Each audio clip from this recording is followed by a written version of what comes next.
Tinggal kita breakdown tuh, kebaikan itu apa ya? Tentu kebaikan versi si A bisa jadi beda dengan kebaikan versi B untuk detail kebaikannya. Kayak tadi kontribusi Ibnu Al-Haytham itu beda dengan kontribusinya Al-Khawarizmi, ya. Meskipun sholatnya ya insya Allah sama, kalau sholat sih, ya ibadah-ibadah seperti itu sama, tetapi amal kebaikannya bisa beda, legasinya bisa beda. Nah sini kalau kita lihat tafsirnya disebutkan yang nomor 2 itu as-sa'yu fi naf'i abidihi.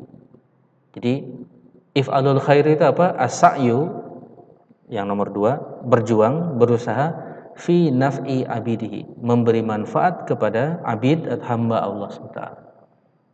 Jadi kita punya misi, sebenarnya misinya apa? Misi pertama adalah al-ikhlas fi ibadatillah, ikhlas beribadah kepada Khalik Allah SWT. Ini misi pertama. Misi yang kedua, bagaimana memberi manfaat kepada makhluk Allah SWT. Dan tadi yang kita maksud harus kita akui, tentu kita tidak sedang bicara manfaat dai yang membuka hidayah. Itu alhamdulillah para dai kita, orang-orang muslim tetap leading tentu dalam hal itu. Tetapi kembali manfaat yang orang berikan, ya kita naik motor kayaknya juga bukan motor. Kemanfaatan itu didapat dari orang non muslim.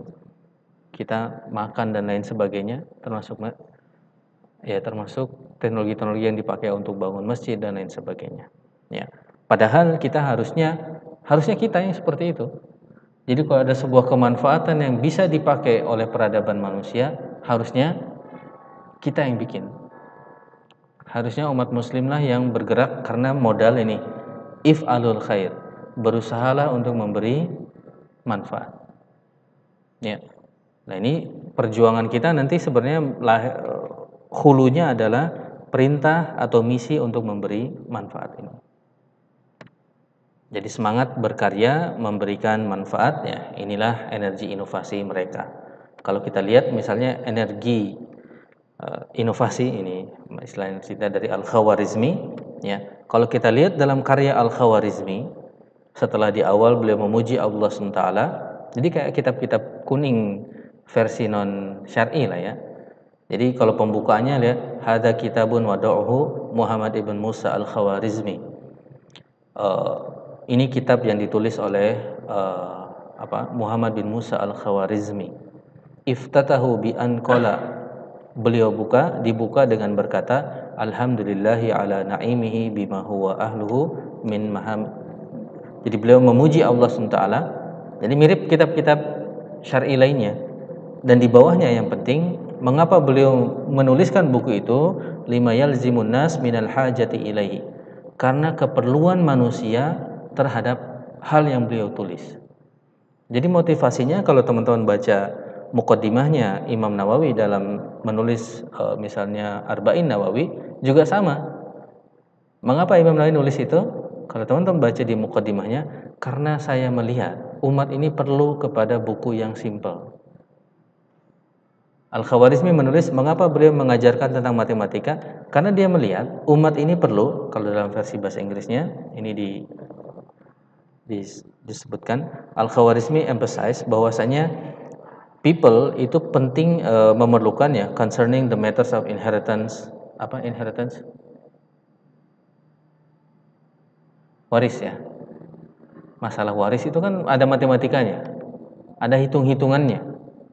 Jadi Al-Khawarizmi lihat ini orang pada nggak bisa ngitung nih, kasihan gitu. Maka beliau nulis buku. Ya. Jadi kata kuncinya apa? Ada kemanfaatan yang ingin beliau berikan. Dan kalau kita lihat dengan ulama-ulama besar di kolom syariah, ya, kalau kita mau pun membagi dua, misalnya tadi Imam Nawawi, teman-teman coba lihat muqaddimahnya sama juga. Mengapa Imam Nawawi nulis buku 40 hadis, ya, isinya 42 hadis ya, tapi sebutnya 40-an hadis. Di muqaddimah beliau bilang karena umat perlu sesuatu yang simpel, ya, untuk mempelajari pokok-pokok agama. Jadi intensi, tujuan untuk memberi kemanfaatan itu energi mereka. Yang kedua, setelah punya energi, punya misi, ya punya tujuan, Islam juga mengajarkan fadhkuru ala Allahi la'allakum tuflihun. Kata kunci mulai dan berkembang dengan syukur ya. Jadi syukur maksudnya banyak yang punya visi juga tekad untuk bangkit dan berkarya, namun mereka tidak melangkah karena memikirkan apa yang mereka tidak punya. Saya mau seperti Steve Jobs. Lalu dia baca bukunya. Saya mau seperti let's say Steve Jobs atau siapa yang penuh Microsoft tuh? Bill Gates. Saya mau seperti Bill Gates. Baca bukunya Bill Gates, sejarahnya, wah ternyata Bill Gates ini anak orang kaya ya. SMP ketika orang nggak tahu komputer, Bill Gates sudah megang komputer karena dibeliin oleh orang tua mereka. Jadi, wah ternyata kaya ya. Akhirnya dia berpikir sesuatu yang tidak dia miliki, ya, karena memikirkan apa yang mereka tidak punya. Padahal kuncinya adalah fadhkuru ala Allah. Ingatlah, ala itu kalau di surah Ar-Rahman terkenal ya, fabi ayyi ala'i, ya, maka kenikmatan apa? Maka lihatlah nikmat Allah SWT. Sebenarnya banyak hal yang bisa kita mulai dari apa yang kita punya dan berkembang dengan itu. Ya, maka ayat sambungannya wa itadana rabbukum la in syakartum la azidannakum. Kalau kalian mensyukuri apa yang sudah didapatkan, la azidannakum, maka Allah akan tambah. Jadi kalau ngarep misalnya orang tuanya bisa ngasih super komputer saat ini sehingga dia bisa berkreasi besar, wah itu mungkin repot ya. Mulai dulu aja dengan laptop yang ada. Kalaupun belum dibeliin laptop, ya laptop yang bisa dipinjam dari temannya misalnya. Kan itu juga nikmat Allah SWT karena punya teman yang bisa minjemin laptop.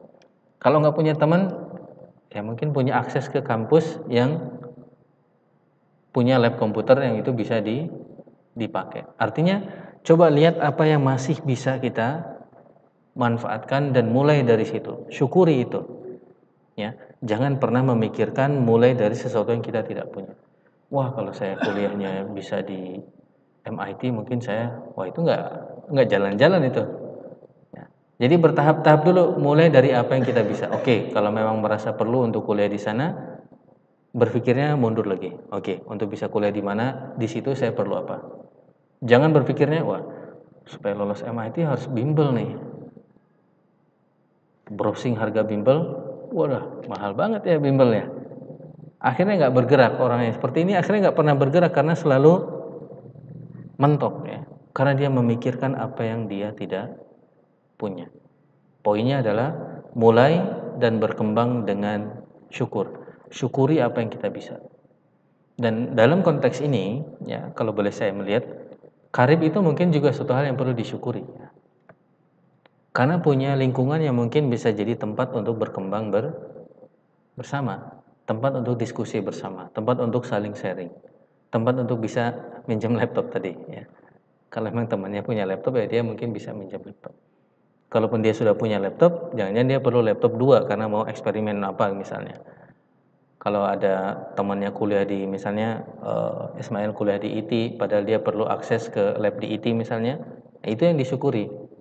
Ya, banyak hal yang perlu disyukuri. Dia lanjutkan tekad dengan melangkah, syukuri yang ada, jadikan bekal awal, dan terus berkembang dengan berkah kesyukuran. Ya, jadi poinnya ada orang yang sudah melalui level tadi, misinya sudah oke. Dia ingat, oh ya, saya harus if'alul khair, saya harus kerjakan kebaikan, beri kemanfaatan. Ketika mulai mau melangkah, bingung tadi. Kok kayaknya serba susah ya, dunia ini kayaknya dengan perspektif tidak bersyukur itu akhirnya kok kayak serba susah.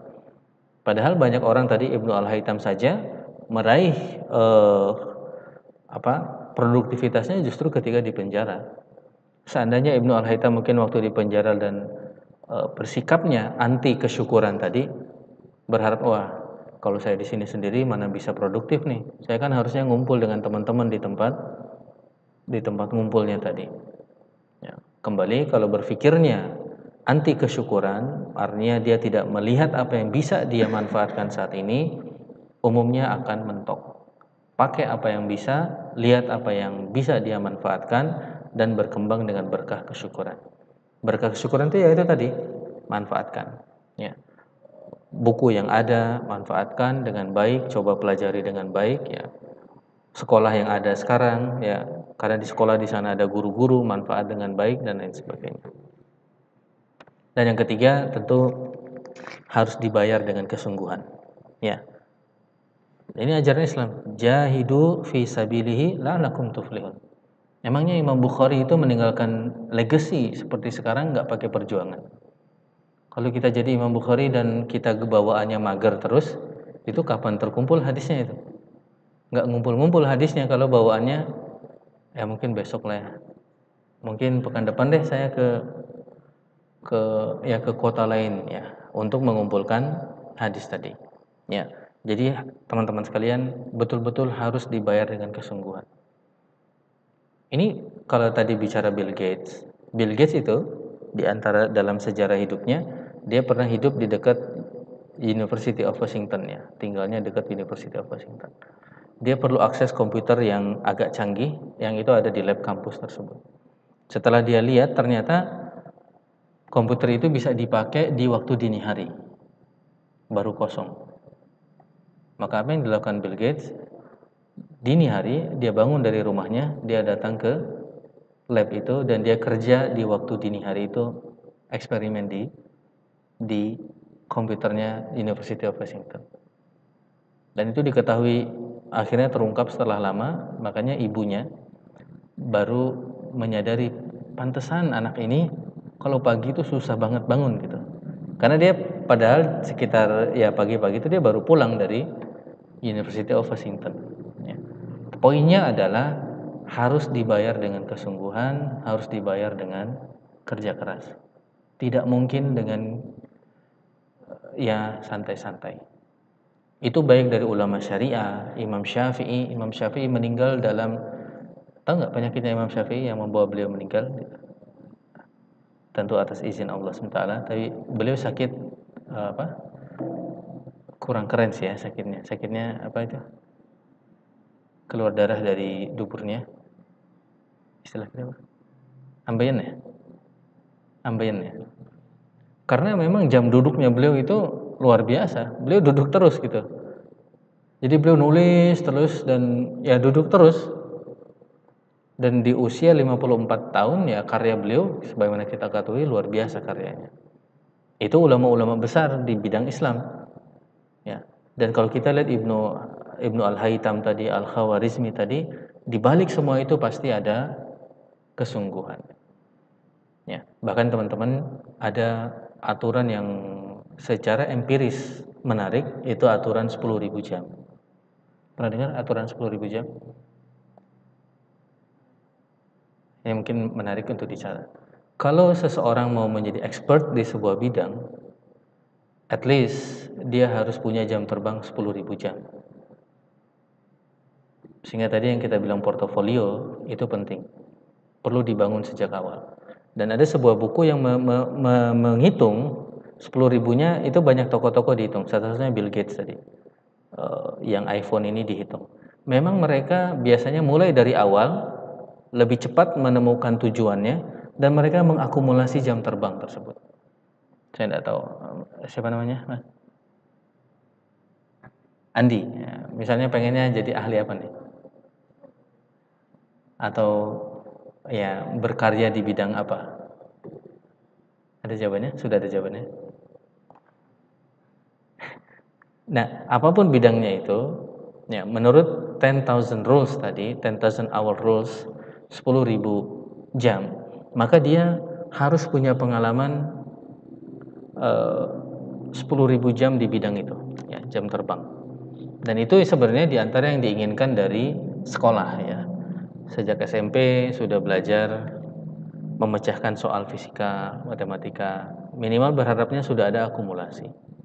Dan ini kalau kita lihat menariknya berlaku pada beberapa kasus, misalnya teman-teman mungkin kenal sahabat yang menerjemahkan bahasa Ibrani untuk Nabi kita Muhammad SAW. Siapa sahabat?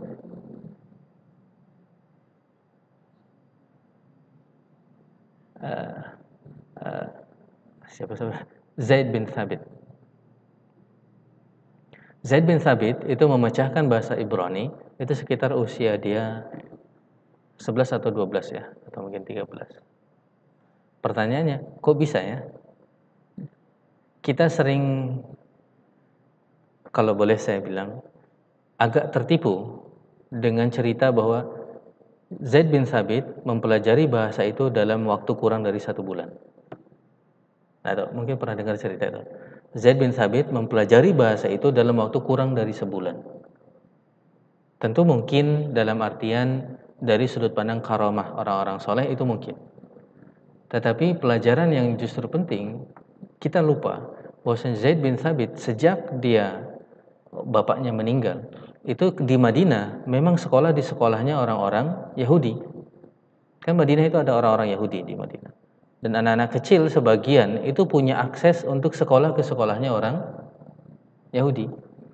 Artinya mempelajari setengah bulannya oke, tetapi jangan lupa dia sudah belajar atau bergaul di lingkungan seperti itu sejak usianya 6 tahun. Dan kalau kita hitung-hitung bisa jadi memenuhi kriteria 10.000 jam itu tadi. Jadi dengan 10.000 jam dia siap kerja keras setengah bulan dan menguasai bahasa itu. Berbeda dengan orang misalnya dia tidak pernah belajar ngoding, dia tidak pernah belajar apa, lalu dengan semangat dia harus bisa ngerjakan masalah programming setengah bulan. Ya mungkin bisa, tapi setengah mati mungkin. Artinya berat sekali. Masalah itu biasanya orang itu punya jam terbang dulu, baru dia solve problem yang berat. Itu secara empiris ya, secara empiris akan seperti itu. Poinnya di sini bayar dengan kesungguhan, mulai dari sekarang bersungguh-sungguhlah kalau memang ada hal yang ingin kita kontribusikan. Ingin kontribusi di mana bersungguh-sungguh ya. Dan seorang pemuda muslim, apalagi di sini kita bawakan hadis ya. Mungkin ini hadis ini masyhur ya. Al-mu'min al-qawi khairun wa ahabbu ila Allah minal mu'min ad-dhaif. Mukmin yang kuat itu khairun, lebih baik. Wa ahabbu, dan lebih dicintai dari mukmin yang dhaif. Ini kembali pertanyaannya, bahkan lanjutannya wa fi kulli khair. Dua-duanya baik tentu karena ini mukmin. Tetapi kalau bisa jadilah mukmin yang al-qawi, yang kuat. Ya. Dan kuat tentu kuat sebagaimana Nabi kita SAW kuat menahan amarahnya, iya. Kuat fisiknya juga mungkin. Ya. Tapi di dalam era ini kuat adalah kekuatan dalam hal yang memang dia akan memberi manfaat dalam bidang tersebut. Ya. Selain tentu kuat-kuat yang sifatnya ibadah tadi. Ya. Bahkan lanjutannya ihris ala ma yanfa'uk. Semangatlah terhadap apa-apa yang bermanfaat bagimu, wasta'in billah. Minta tolong kepada Allah SWT, wala ta'jiz, janganlah lemah. Kembali teman-teman sekalian, ini tentu juga bagi saya evaluasi seberapa sih dampak hadis ini terhadap muslim dan generasi Islam. Kalau misalnya kita ingin coba eksperimen khayal saja, kalau ada sebuah generasi, ada sebuah kaum, dan prinsip mereka adalah prinsip ini, teman-teman bisa bayangkan kira-kira kaum itu adalah kaum yang seperti apa. Kita tidak kenal kaumnya, tapi yang kita kenal prinsipnya adalah mereka punya prinsip ingin menjadi kaum yang kuat, kaum yang semangat terhadap apa-apa yang bermanfaat bagi mereka, berdoa kepada Rabb alam semesta alam, dan mereka punya prinsip tidak boleh lemah. Saya tidak tahu, mungkin dengan bayangan itu yang terbayang siapa? Jangan Rusia yang terbayang. Yang terbayang adalah orang-orang yang hebat di dunia di dunia saat ini. Orang yang mungkin juara olimpiadenya banyak sekali, ya. Orang yang di cabang olahraga ini menguasai dan tidak bisa dikalahkan, ya. Orang yang di cabang ilmu pengetahuan maupun olahraga, ya. Padahal itu adalah ajaran Nabi kita Muhammad Sallallahu Alaihi Wasallam.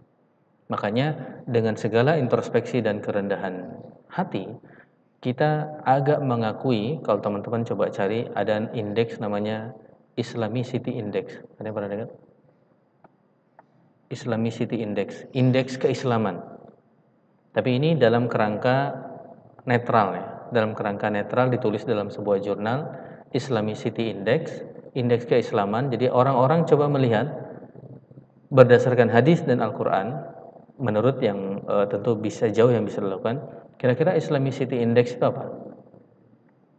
Menepati janji, karena jelas ada perintahnya. Hal-hal yang seperti itu. Lalu itu dinilai dan akhirnya setelah keluar nilai-nilainya, parameter-parameternya, dinilailah tiap negara dengan indeks tersebut. Dan ternyata kita tempatnya jauh di bawah, ya. Meskipun dinilai dengan indeks keislaman itu, ya. Dan yang nomor-nomor awal malah negara-negara yang secara mayoritas bukan negara Islam. Kembali, tidak untuk patah arang, tetapi untuk termotivasi lah ya. Termotivasi sebagai generasi Muslim, kita perlu mengembalikan sunnah Nabi kita Muhammad SAW. Dan ini sunnah yang luar biasa. Sunnah menjadi orang yang bekerja keras, sunnah untuk menjadi orang yang siap berkorban, sunnah untuk menjadi orang yang kekeh, orang Sunda bilang ya. Kekeh artinya kalau pengen ya dia kerjakan gitu. Dia kerjakan sebaik mungkin. Itu sunnah Nabi kita Muhammad SAW. Ya, selain sunnah-sunnah yang lain ya, tapi ada sunnah yang menjadi apa? Akhlak seseorang, ya. Keinginan menjadi kuat, semangat. Semangat itu kan akhlak ya. Semangat itu akhlak. Seseorang dia semangat untuk mengejar kebaikan. Ya. Nah, itu jadi tadi mulai dari misi, keinginan untuk memberi manfaat, lalu mulai bergerak dengan syukur, bermodal apa yang ada, mulailah di situ, jangan mencari-cari apa yang tidak ada, ya nanti nggak bergerak-bergerak, dan harus bayar dengan kesungguhan, termotivasilah dengan hadis ini. Itu energi yang kita bilang, ya. Lalu poin selanjutnya, apakah berarti kita anti terhadap invensi atau penemuan teknologi yang ditemukan oleh orang lain? Jawabannya apa? Jawabannya tidak, sama sekali tidak. Kalaupun petanya kita benerin, maka Muslim ada di sana. Kan kalau tadi masih kosong ya, Muslim ada di sana. Dan gambar peta ini mengajarkan kepada kita, memang peradaban itu terjadi komunikasi ya. Peradaban sebelumnya mempelajari, peradaban saat ini mempelajari peradaban sebelumnya dan memperbaiki. Itulah yang terjadi. Dan itu juga yang harus kita lakukan. Jadi tidak, justru kita melihat ini sebagai kompetisi untuk memberi kemanfaatan, dan kita tempuh dengan ini yang sering dipakai ya, amati, tiru, dan modifikasi. Amati, pelajari, tiru. Tiru itu menunjukkan sudah bisa. Jadi jangan merasa sudah ngerti tapi nggak bisa niru. Ini diantara canggihnya cara Cina ya. Teman-teman mungkin bisa ngebongkar apa iPhone, ngerti oh iPhone tuh begini-begini. Tapi ujian dari ngerti itu apa? Tiru. Bisa nggak nirunya? Kalau bisa niru dan jadi, nah itu berarti udah beres fase amatinya, itu udah lolos, masuk ke tiru, dan tinggal modifikasi jadi barang, jadi penemuan sendiri. Ya, misalnya di sini lah ya, kalau kita contoh sekarang, saya tidak tahu teman-teman hobinya apa. Ini produk-produk yang akhirnya menjadi company-company yang menguasai pasar saat ini. Yang teman-teman lihat pertama kali apa ya? Ya, Google lah ya, yang gede di situ. Ya, Google. Apa Google yang pertama? Google bukan yang pertama, tapi Google yang akhirnya unggul ya. Ada search engine yang lebih awal dari Google tapi tidak unggul. Tapi Google memperbaiki itu. Jangan-jangan ada yang masih bisa diperbaiki dari Google ya. Jangan-jangan ya. Tentu mereka sekarang ada pada posisi yang lebih kuat karena capitalnya banyak, sudah banyak duit ya. Kita itu yang tadi kalau kita berpikirnya begitu ya nggak akan jalan-jalan itu. Hitachi dan sebagainya, Yahoo mungkin sekarang udah turun ya, tetapi sudah menjadi pelajaran. Atau si bapak ini yang lagi happening, Tesla. Tesla dulunya nggak kepikiran, dan Tesla ini kalau teman baca kisahnya juga menarik ya.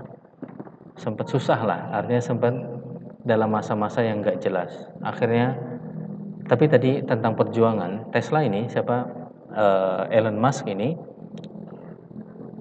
kebayang nggak sih orang yang nongkrong gitu tapi sambil bawa buku ensiklopedia?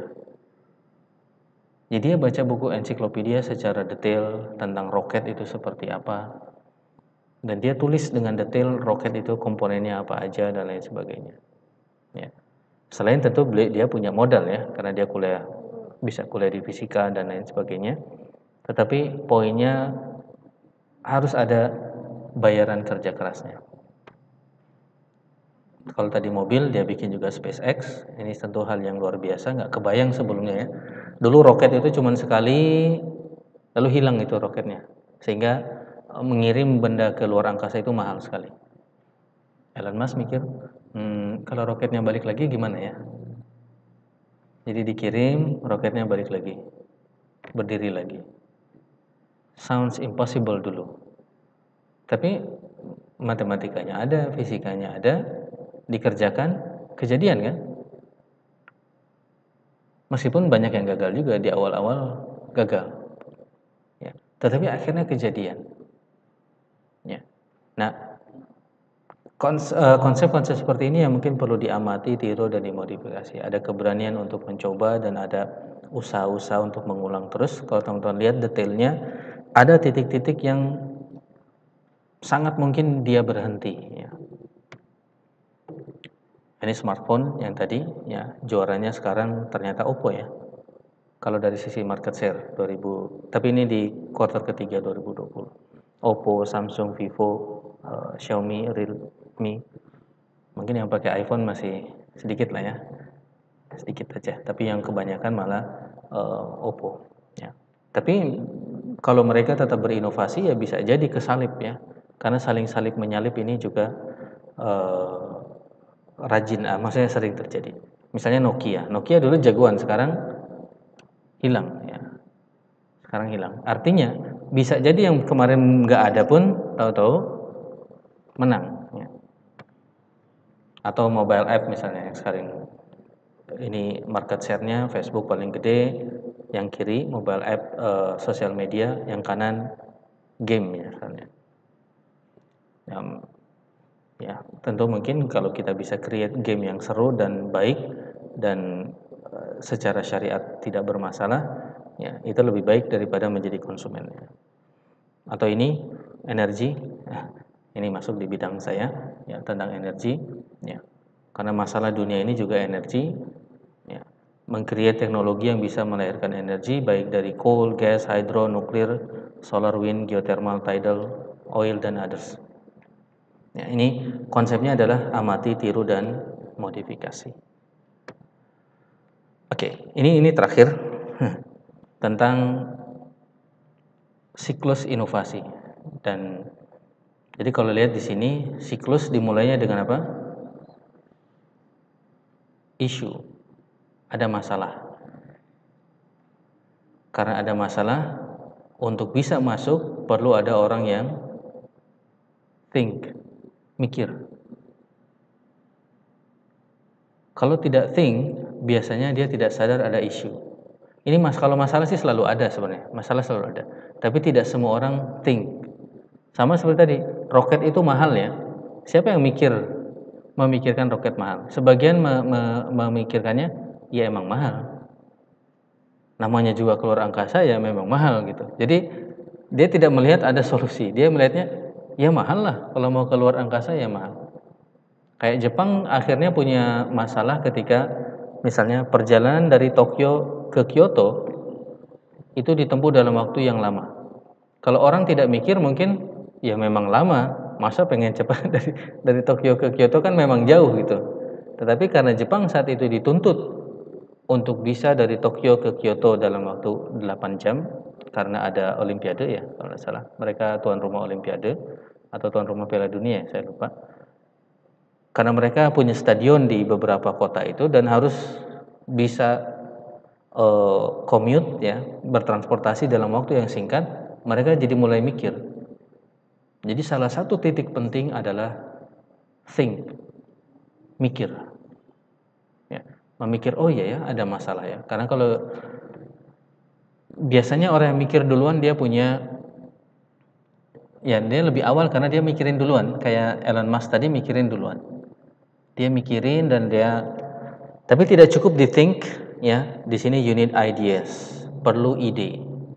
Dan teman-teman sekalian, kita perlu lingkungan yang tidak takut untuk menyampaikan ide. Kita harus bikin lingkungan yang tidak takut untuk menyampaikan ide. Artinya, tidak ada ide yang buruk. Jangan malu, dan ini yang mungkin perlu kita tingkatkan ya. Ya, sampaikan aja ide, dan jangan malu ide kita itu jelek gitu. Karena barangkali ide yang dianggap jelek itu justru ide yang cemerlang, yang bisa menjadi solusi bagi masalah bersama. Ini PR sebenarnya, termasuk mungkin kalau boleh nitip di Karib, mari kita bangun komunitas ya, terutama pemuda-pemudi yang berani untuk mengungkapkan ide. Berani untuk mengungkapkan ide. Dan jangan ngecap-ngecap orang. Wah, Andi dulu juga idenya nggak benar tuh. Artinya jangan seenaknya ngecap gitu. Karena jangan-jangan ide yang sekarang benar gitu. Karena jatah salahnya udah dia pakai, udah habis. Ya, kemarin salah lagi. Jangan-jangan benar sekarang. Dan itu Masya Allah ya, kalau lihat selintas dari kisah perang Uhud. Perang Uhud itu kan kalau lihat urutannya ya. Urutannya perang Uhud itu ada sebagian sahabat yang melakukan kesalahan. Ya, sebagian sahabat yang melakukan kesalahan karena dia tidak tetap di posnya. Ini kisah ini masyhur kan ya, teman-teman tahu ya. Ada pasukan panah yang harusnya tetap di atas bukit, dia turun. Maka di surah Ali Imran yang cerita tentang ini disebutkan Fabima rahmatin minallahi linta lahum walau kunta faddan ghalidan qalbi lan faddu min haulik. Maafkan mereka. Jadi kita perlu punya lingkungan yang saling memaafkan. Kesalahan yang lalu itu ya udahlah. Yang lalu memang salah, oke. Jangan kebawa-bawa terus, jangan keinget kayak tadi. Wah, Andi ini ide apa sih, Andi? Kamu kan dulu yang begini juga. Ini contoh aja ya, Andi ya. Nah, kita jangan bangun lingkungan yang seperti itu karena kita menghilangkan potensi keran ide. Tadi Nabi kita SAW padahal kesalahannya, di perang Uhud itu kesalahannya fatal. Bahkan di dalam ayat lain ditarik kesalahannya adalah lebih cinta dunia daripada akhirat. Dan itu kesalahan fatal kalau mau ditarik ya. Tetapi Allah SAW mengajarkan maafkan mereka. Lalu setelah itu muncullah ayat untuk wasyawirhum fil amri, bermusyawarahlah. Karena untuk kita bermusyawarah dan teman-teman berani mengungkapkan ide, perlu ada situasi yang kosong-kosong tadi. Semua sama. Tidak ada yang dikenal ini yang idenya selalu benar, ini yang idenya selalu salah. Semua sama, semua bisa mengungkapkan ide. Wasyawirhum fil amri itu harus diawali dengan kondisi yang semuanya sama. Semua bisa mengungkapkan ide. Jadi kita tidak musyawarah dan belum apa-apa kita pikir oh, pasti yang punya ide ini Ismail lagi nih. Jadi yang didengar Ismail gimana, ada ide nggak? Ismail ada ide nggak? Andi ngacung dicuekin aja nih. Andi padahal udah ngacung terus nih. Kalau di Zoom itu udah raise hand terus, tapi dicuekin sama adminnya. Yang ditanya yang itu lagi. Padahal kembali kita perlu punya nol lah istilahnya. Semua sama. Apapun kesalahan yang lalu, ya sudah, udah beres itu. Ini pelajaran berharga dari perang Uhud. Kembali, you need ideas. Perlu ide. Perlu orang-orang yang berpikir dan dia berani mengungkapkan ide. Jangan berhenti di mikir tapi nggak berani ngomong, sayang kan? Padahal dia jangan-jangan pikiran itu kalau diungkapkan di teman-teman itu menjadi program yang luar biasa. Lalu kita juga punya opinion, ideas dan perlu juga lingkungan yang tadi berani untuk share ideas, ya. Ide personal dan berani untuk share. Dan ketika share itulah masuk ke musyawarah tadi. Berani untuk memperjuangkan ide kita, tapi juga siap menerima kalau ide orang lain itu lebih baik. Dan hasil musyawarah itu ide siapa? Ide bersama. Jadi ketika musyawarah itu udah ide bersama yang istilahnya common vision ya. Common vision itu visi kita bersama. Itu yang kita kejar bersama, baru punya peluang dan itu di-develop bersama, dicoba bersama, ya idenya dicoba bersama dan ini ada unit evidence. Jadi ide yang sudah disepakati itu dicoba, dibuktikan. Baru kalau memang oke, baru diimplement. Nah, lingkaran seperti ini yang mungkin menarik ya, bisa terjadi tergantung ya. Kadang-kadang kalaupun satu orang ya tadi, dia memikirkan, dia berazam di situ, dia mencoba, lalu dia implementasi. Tapi biasanya kalau terjadi di grup ini bisa lebih cepat ya. Karena idenya bisa banyak, lalu bertempurlah ide-ide di situ. Jadi beranilah saling argumen ide. Dan itu komunitas yang menarik kalau dia saling berargumentasi. Ya, ide itu di saling ditempurkan lah. Karena itu ruang bertempuran ide itu bagus. Ya. Dan tidak usah takut kalah. Ya. Nabi kita SAW dalam sejarah, ya beberapa kali kan idenya tidak lebih bagus dari sebagian ide sahabat. Cara beliau menempatkan pasukan itu ternyata tidak lebih bagus daripada ide sebagian sahabat yang memang ahli perang. Ya, disebutkan karena Rasulullah di awal menempatkan pasukan sebelum sumber air. Maka sahabat yang mengerti, ya Rasulullah, kalau ini memang bukan wahyu ya harusnya kita di setelah sumber air, biar sumber air itu ada di wilayah kita.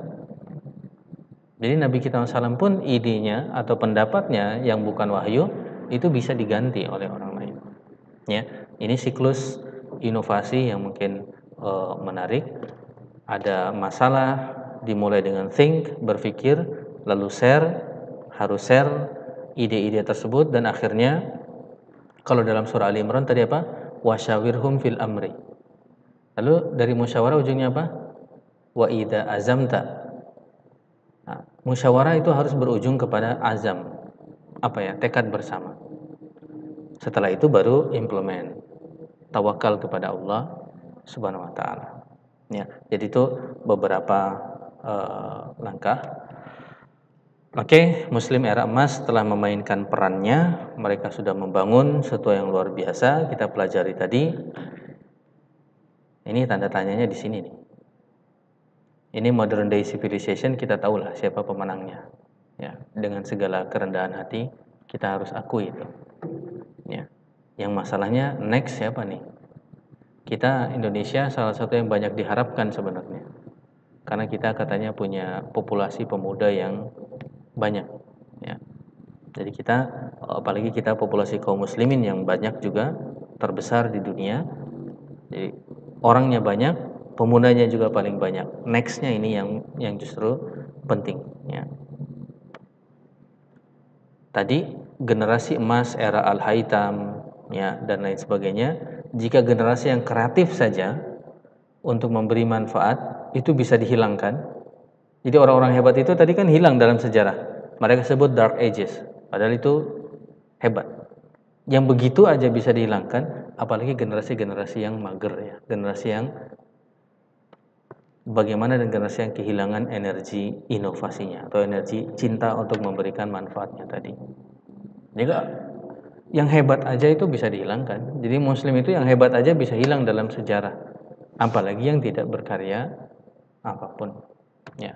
Maka kembali kesimpulannya, tugas kita adalah membangkitkan semangat kita, berani bermimpi, dan poinnya tadi mulai mengembangkan diri dan berusaha menuntaskan kreasi atau karya kita dengan kesungguhan. Ya, apapun jalan kreasi yang Allah buka untuk kita. Karena pasti beda-beda ya.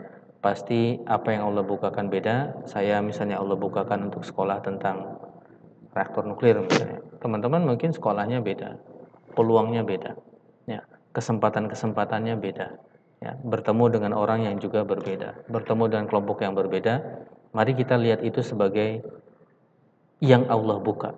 Artinya itu bukan kebenaran gitu. Teman-teman itu berkumpul di sini bukan kebenaran tanpa maksud. Allah mengumpulkan teman-teman, jangan-jangan ada hal yang bisa dikerjakan bersama dan lain sebagainya.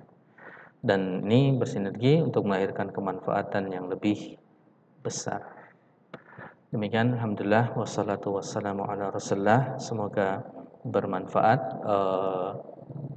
sesi sains dan teknologi yang cenderung lebih general untuk memotivasi. Ya, tadi saya sempat sampaikan sesi-sesi seperti ini idealnya memang kita follow up dengan hal yang lebih detail ya, komunikasi-komunikasi atau forum-forum yang lebih detail. Demikian, alhamdulillah wassalatu wassalamu ala Rasulillah. Subhanakallahumma bihamdik asyhadu an la ilaha illa anta astaghfiruka wa atubu ilaik.